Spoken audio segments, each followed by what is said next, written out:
Hi, Ms Melisi. Thank you for being an awesome teacher this year. Eric and I 3D designed this rattle for your baby. I hope you like it. I wish you all the best. To design this baby rattle, I grabbed a sphere and then made it bigger so it could fit some things that could jiggle in it. And then I copied it and then made it a little bit smaller so it would have room for the beads to be in.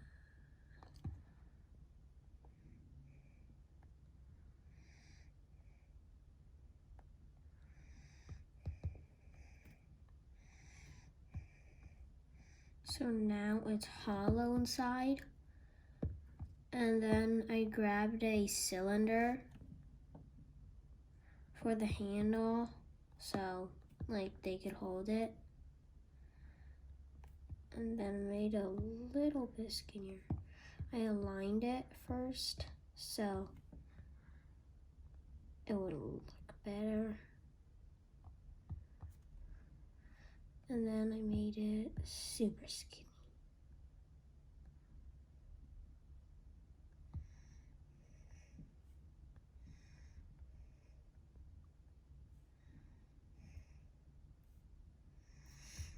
And then I just made it taller so they could hold it.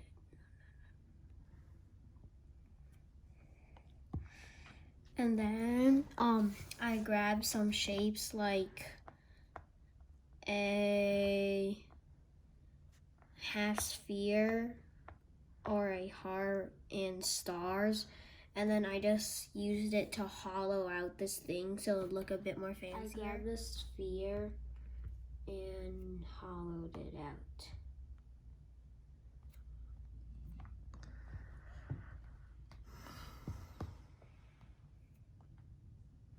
Let's see. Oh.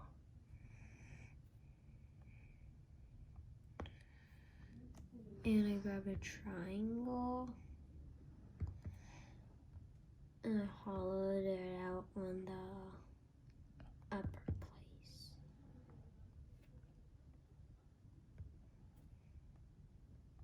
And I grabbed a heart and made it smaller so it would fit.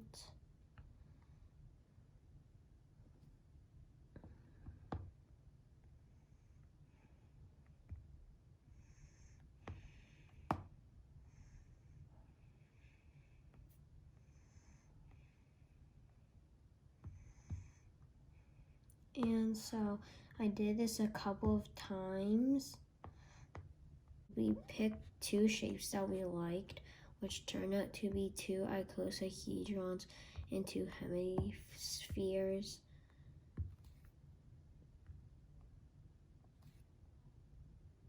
So the baby rattle could rattle.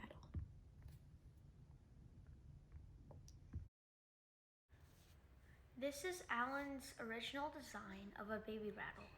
It's very cute. However, you see, there is a challenge.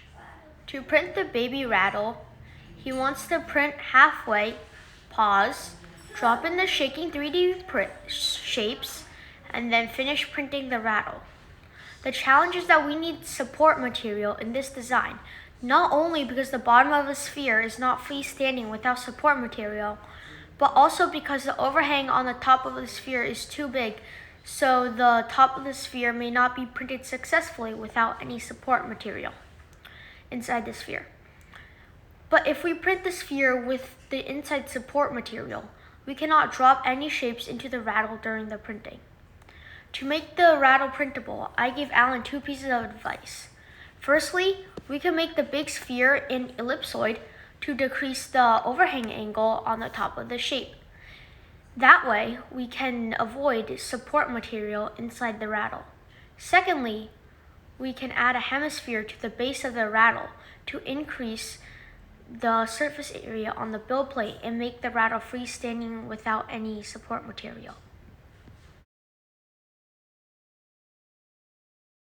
it would be kind of weird to just have that half sphere on the bottom. So we decided to put a smiley face on it. So we took a cylinder, and then we put up the side count so it'd be smoother. We made it smaller, so 5 millimeters by 5 millimeters. Then we used the arrow keys to move it into the right position. Then we duplicated it and moved it to the left a bit. And then we took a round roof and we flipped it 90 degrees. And then we pressed D for drop, the keyboard shortcut. Then we sized it down a bit, moved it down, and then we made it a hole. So I think that will cut away from an object. And then after that, we dropped the work. After that, we dropped the work plane back to normal. And then after that, we ungrouped everything, and then we grouped it. So the hemisphere would that top bump would be cut off, and then that's the finished product. And then we printed it.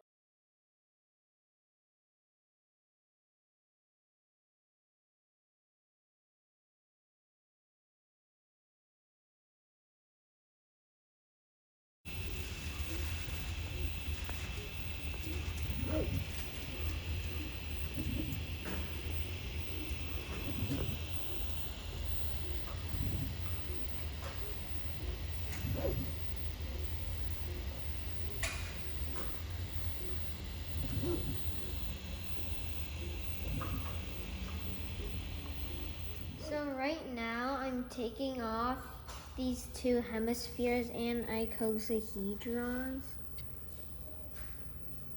And I'm gonna put them into the belly of the rattle.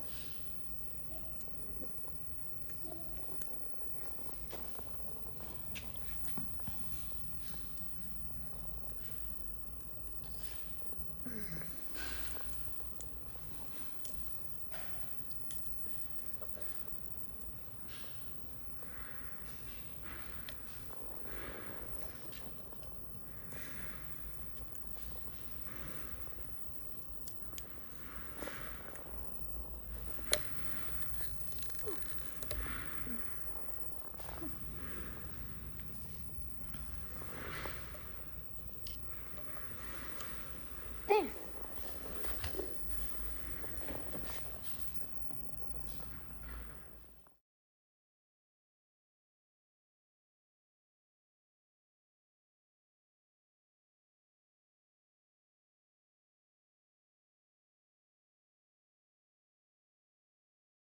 We have now successfully 3D printed a rattle. Now I'm gonna take it off.